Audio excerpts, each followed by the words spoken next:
स्वागत है दोस्तों हमारे YouTube चैनल पर। और इस प्लेटफॉर्म पे आपको पूरा ITI इलेक्ट्रीशियन का क्वेश्चन बैंक कराया जाएगा। फर्स्ट ईयर एवं सेकेंड ईयर दोनों का इसी में संकलित है। तो जैसा कि हम पहले इंडेक्स देखते हैं, तो इंडेक्स में यही है। देखिए, पहला चैप्टर हमारा आवेश एवं स्थिर वैद्युतिकी है, charge and electric city, static electricity. सुरक्षा एवं स्वास्थ्य, विद्युत कार के सामान्य औजार, वैद्युतिक प्रतीक, प्रारंभिक वैद्युतिकी, चालक, अर्धचालक, कुचालक, सोल्डरिंग।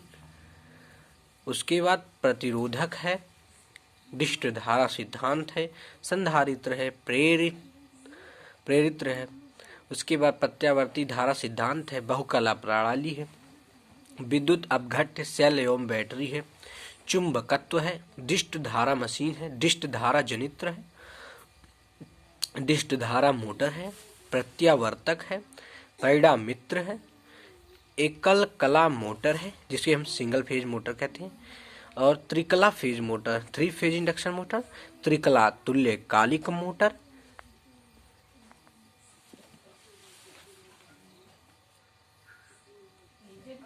फिर अगला है हमारा विद्युत मापक यंत्र। फिर उसके बाद उत्पादन है, उसके बाद पारेषण एवं वितरण है, फिर बाइंडिंग टॉपिक है, फिर वैद्युतिक उपकरण है, फिर प्रदीप्ति है, रिले एवं परिपथ वियोजक परिवर्तक है, भू संपर्कन एवं भूमिगत केबल है, कोरोना प्रभाव स्क्रीन प्रभाव है, केबल एवं जोड़ है, वायरिंग है, विद्युत सहायक सामग्री है, डिजिटल इलेक्ट्रॉनिक्स है, उसके बाद बेसिक इलेक्ट्रॉनिक्स है, डायोड है, डिष्टकारी है, फिल्टर एवं वाल्व सिद्धांत है, ट्रांजिस्टर एवं फील्ड इफेक्ट ट्रांजिस्टर है, प्रवर्धक एवं दोलित्र है, कैथोड किरण ऑक्सिलोस्कोप है, पावर इलेक्ट्रॉनिक्स है। उसके बाद नेक्स्ट है टॉपिक मॉडल पेपर करने का। कुल 45 टॉपिक है, यही हम स्टडी कर देंगे। लेकिन हम सबसे पहले आज का जो हमारा सबसे पहले टॉपिक है आवेश एवं स्थिर वैद्युतिकी, इसको हम पढ़ेंगे, जिसको इंग्लिश में कहते हैं चार्ज एंड स्टैटिक इलेक्ट्रिसिटी। तो चलिए पढ़ते हैं। तो हमारा पहला टॉपिक है आवेश एवं स्थिर वैद्युतिकी, चार्ज एंड स्टैटिक इलेक्ट्रिसिटी, यही हमारा पहला टॉपिक। तो इसमें पहला क्वेश्चन दिया गया है, अगर एक कांच की छड़ और रेशम के कपड़े के टुकड़े को एक साथ रगड़ा जाता है तो कांच की छड़ को रेशम के कपड़े में हस्तांतरित करती है। पहला क्वेश्चन का मतलब ये है कि एक कांच की छड़ लीजिए और रेशम के कपड़े से उसको रगड़िए, तो जो रेशम का कपड़ा है वो टुकड़ा है, तो कांच की छड़ जो है को रेशम के कपड़े में क्या हस्तांतरित करती, मतलब रेशम के कपड़े में कौन सा चार्ज आएगा। जब हम किसी दो चीज को आपस में रगड़ते हैं तो हम जानते हैं कि उसमें एक चार्ज उत्पन्न होता है, आवेश। किसी पे धन आवेश आता है तो किसी पे ऋण आवेश। तो यहाँ पे हम देखते हैं कि रेशम के कपड़े पे कौन सा आवेश आता है, तो रेशम के कपड़े पे आवेश आता है हमारा कौन सा, प्रोटॉन आता है या इलेक्ट्रॉन आता है या न्यूट्रॉन आता है या पॉजिट्रॉन आता है या बी या सी दोनों आता है। तो इसमें कौन सा सही है। तो हम जानते हैं कि रेशम के कपड़े को जब हम कांच की छड़ से रगड़ते हैं तो उस पे हमारा आता है निगेटिव चार्ज, रेशम के कपड़े पे ऋणात्मक चार्ज आता है। और ऋणात्मक चार्ज किसका होता है भाई, इलेक्ट्रॉन का होता है, हम जानते हैं। बस यही हमारा इसका करेक्ट आंसर हो जाता है। इस उत्तर के बारे में यहाँ पे कुछ दिया गया भी है, तो इसको चलिए पढ़ते हैं। अगर एक कांच की छड़ व रेशम के कपड़े के टुकड़े को एक साथ रगड़ा तो कांच की छड़ इलेक्ट्रॉन को रेशम के कपड़े में हस्तांतरित करती है, जिससे कांच की छड़ धनावेशित व रेशम का कपड़ा ऋणावेशित हो जाता है। यही मैं आपको बता रहा हूँ कि अगर कांच की छड़ को रेशम के कपड़े के साथ रगड़ा जाता है तो जो कांच का छड़ है उसमें इलेक्ट्रॉन की क्या हो जाती है, इलेक्ट्रॉन का लेन देन होता है। तो कांच की छड़ में क्या होता है कि इलेक्ट्रॉन की कमी हो जाती है, मतलब वो इलेक्ट्रॉन त्याग देता है। तो जब इलेक्ट्रॉन त्याग देता है तो इसके पास पॉजिटिव चार्ज आता है, और जो इलेक्ट्रॉन लेता है यानी कि रेशम का कपड़ा, रेशम के कपड़े के पास कौन सा ऋणावेशित हो जाता है, उसके पास ऋणावेशित चार्ज की अधिकता हो जाती है, ऋणावेशित वो हो जाता है। याद रखिएगा दोस्तों, इंपॉर्टेंट क्वेश्चन है, हर बार आता है। आगे बढ़ते हैं, दूसरा क्वेश्चन है हमारा, धनात्मक विद्युत से आवेशित होने वाले आयनों को क्या कहते हैं। तो इसको हम देखते हैं क्या कहते हैं कि धनात्मक विद्युत से आवेशित होने वाले आयनों को क्या कहते हैं। तो धनात्मक विद्युत से जो आवेशित होते हैं उनको हम धनायन कहते हैं, और जो ऋणात्मक विद्युत से आवेशित होने वाले को हम क्या कहते हैं, ऋणायन कहते हैं। इसमें कुछ दिया गया है, देखिए इसमें बी ऑप्शन सही है हमारा। उसके बाद दिया गया है धनात्मक विद्युत से आवेशित होने वाले आयनों को धनायन कहते हैं, और ऋणात्मक विद्युत से आवेशित होने वाले को आयनों को ऋणायन कहते हैं। तो ये बहुत सिंपल सा क्वेश्चन था, और ये सब पूछे भी जाते हैं दोस्तों। तो अगला क्वेश्चन देखते हैं हम। अगला क्वेश्चन हमारा है तीसरा, द्रव में उत्पन्न स्थैतिक आवेश रहता है। द्रव में उत्पन्न स्थैतिक आवेश रहता है, मतलब जो आवेश जिसे हम कहते हैं इंग्लिश में स्टैटिक चार्ज, वो कहाँ पे रहता है। द्रव में उत्पन्न होता है एक स्टैटिक चार्ज, वो कहाँ पे रहता है, द्रव के तल में, द्रव के ऊपरी पृष्ठ पर, द्रव में समान रूप से वितरित, द्रव के आयतन के केंद्र में, ए और बी दोनों। तो हमारा यहाँ पे करेक्ट आंसर एकदम सही है बी, द्रव के ऊपरी पृष्ठ पर जो स्टैटिक चार्ज होता है, स्थितिक आवेश होता है, ये द्रव के मतलब लिक्विड के जो है ऊपरी पृष्ठ पे, सरफेस पे होता है दोस्तों। तो उत्तर बी हमारा यहाँ पे सही है। देखिए, द्रव में उत्पन्न स्थैतिक आवेश द्रव के ऊपरी पृष्ठ पर रहता है। तो ये भी हमारा क्वेश्चन हो चुका है। अगला क्वेश्चन है, प्रेरण द्वारा आवेशन में आवेशित निकाय। इसका अर्थ है कि क्या कहा है, प्रेरण द्वारा आवेशन में, इंडक्शन द्वारा। जब देखिए भाई, कई प्रकार से आवेशित होते हैं, जैसे कि एक घर्षण द्वारा, एक प्रेरण द्वारा, और एक और होता है चालन द्वारा। तीन होते, कंडक्शन, इंडक्शन, और एक हमारा क्या है, कंडक्शन, इंडक्शन और फ्रिक्शन। तो यही कह रहा है। तो इसका वो जो दिया गया है ए ऑप्शन, कि आवेश के कण खो जाते हैं, का पूरा आवेश खो जाता है, का कोई आवेश नहीं खोता है, अपना आंशिक आवेश प्राप्त करता है, ठंडा हो जाता है। तो यहाँ पे जो हमारा सही आंसर है वो सी ऑप्शन है। मतलब कहता है कि प्रेरण द्वारा आवेशन में आवेशित निकाय का कोई आवेश नहीं खोता, इंडक्शन में कोई आवेश नहीं खोता है, जैसे कि लिखा हुआ है सी ऑप्शन, प्रेरण द्वारा आवेशन में आवेशित निकाय का कोई आवेश नहीं खोता। जब खोएगा नहीं तो उस पर चार्ज कहाँ से आएगा।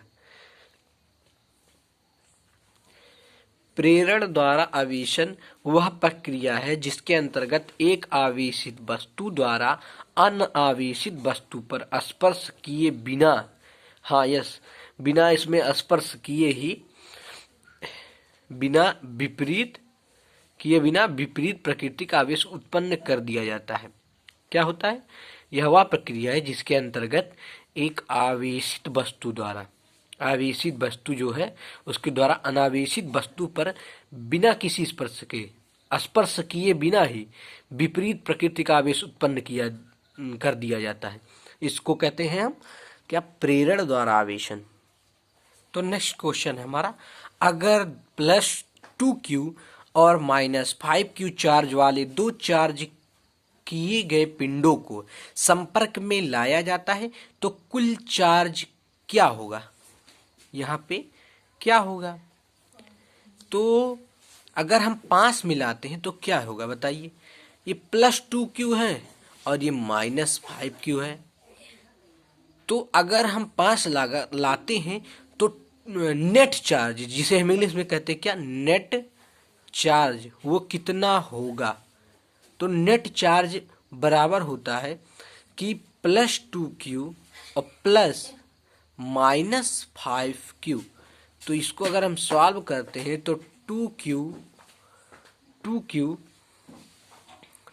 फिर -5q, तो इसमें से घटाएंगे तो -3q। यही हमारा करेक्ट आंसर हो जाएगा। तो यहाँ पे कौन सा ऑप्शन है? तो डी ऑप्शन है, -3q is the correct answer. जैसा कि इसमें दिया भी है उत्तर डी।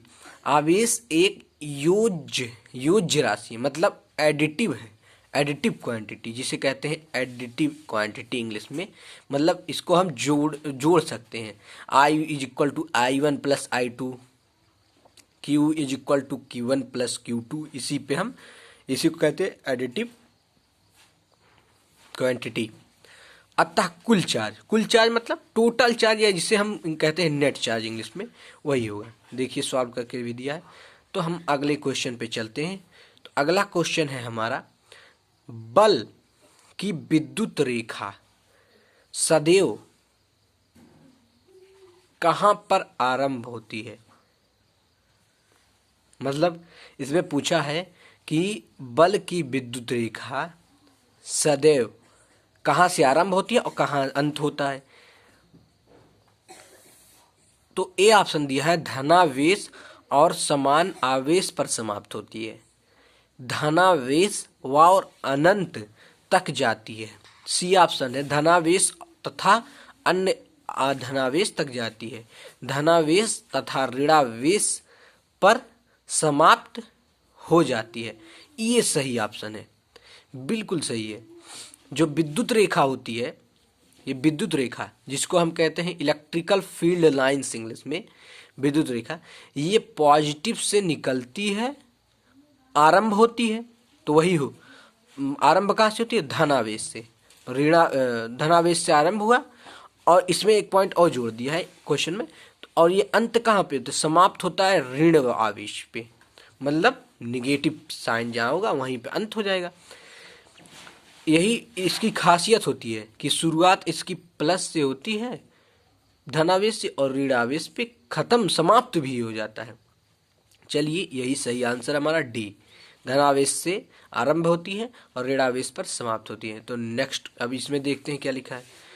विद्युत धारा की दिशा हमेशा इलेक्ट्रॉन के विपरीत दिशा में होती है। हाँ सही है भाई, जो हमारी करंट की डायरेक्शन होती है, दिशा होती है विद्युत धारा की, वो इलेक्ट्रॉन की दिशा जो है उसके विपरीत होती है।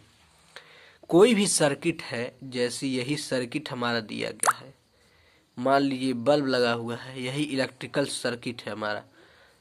तो ये देखिए, यही है ना, ये प्लस टर्मिनल बड़ा होता है और माइनस टर्मिनल छोटा होता है। यहाँ पे देखिए, जैसे इलेक्ट्रॉन निगेटिव से चलते हैं, इधर से इलेक्ट्रॉन निगेटिव से चलते हैं और पॉजिटिव पे आते हैं, यहाँ से चलते हैं निगेटिव से। ये सब इलेक्ट्रॉन्स चलते हैं इधर से, और फिर यहाँ पे अंत होते हैं।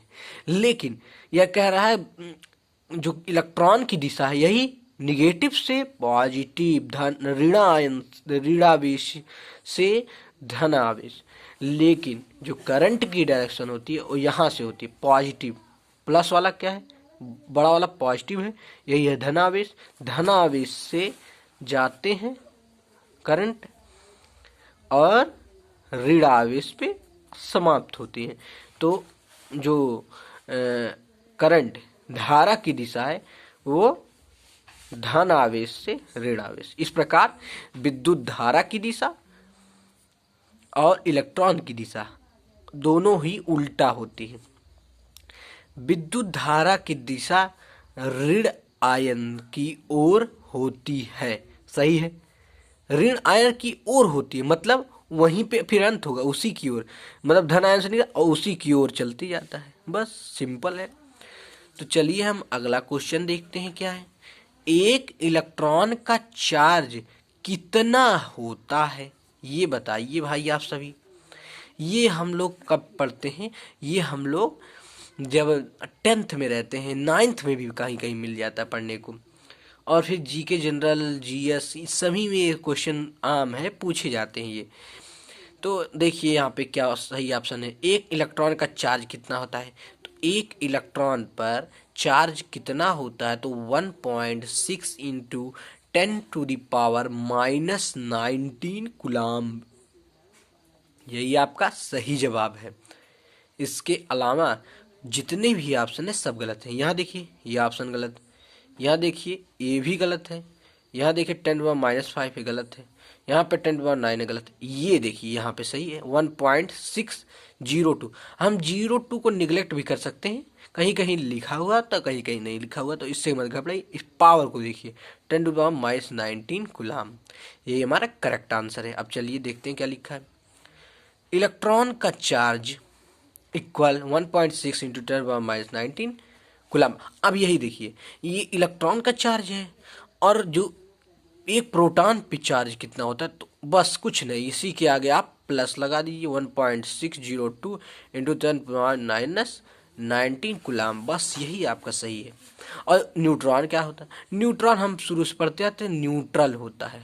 न्यूट्रल का अर्थ होता है उदासीन, उदासीन मतलब क्या होता है, आवेशहीन, बस यही सही जवाब है। अगला क्वेश्चन हम 9वां क्वेश्चन हमारा है, कम दूरी पर रखे गए दो बराबर और विपरीत बिंदु आवेश क्या बनाते हैं। ये बहुत ही अच्छा क्वेश्चन है दोस्तों, इस सोचने पर निर्भर करता है कितना हम सोच सकते हैं। क्वेश्चन है, कम दूरी पर रखे गए दो बराबर और विपरीत बिंदु आवेश क्या बनाते हैं। क्या बनाते हैं बताइए, विद्युत आवेश बनाते हैं, द्विध्रुव आवेश बनाते हैं, विद्युत द्विध्रुव बनाते हैं, या विद्युत फ्लक्स बनाते हैं, या विद्युत विभव बनाते हैं। तो इसका जो सही ऑप्शन है वो यही है दोस्तों, सी, विद्युत द्विध्रुव बनाते हैं। जब उनमें दूरी बहुत, दूरी हम घटा देते, दो आवेश हैं, ये दूरी ये मान लेते हैं विपरीत आवेश, बराबर है और विपरीत है, और इनमें दूरी हम बिल्कुल निगलेक्ट के मतलब ना के बराबर, ये भी दूरी नहीं है, तो थोड़ा सा है जिसको हम केवल कह सकते हैं कि हाँ दूरी है, लेकिन दूरी रहती नहीं, बहुत कम। तो ऐसी स्थिति में ये जो चार्ज, ये पूरा एक सिस्टम जो बनेगा, इसको हम कहते हैं विद्युत द्विध्रुव,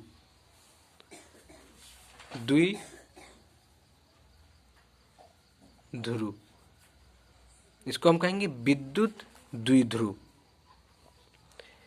इस पे क्या लिखा है चलिए पढ़ते हैं। कम दूरी पर रखे गए दो बराबर, हाँ देखिए कम दूरी पर रखे गए हैं मतलब निगलेक्ट कर दीजिए दूरी को, बहुत कम, बराबर एवं विपरीत बिंदु आवेश, पॉइंट चार्ज, बिंदु आवेश को होते हैं पॉइंट चार्ज, तो क्या बनाते हैं, विद्युत द्विध्रुव बनाते हैं। तो चलिए हमारा अगला क्वेश्चन है, क्या है देखते हैं क्या है। तो यही क्वेश्चन हमारा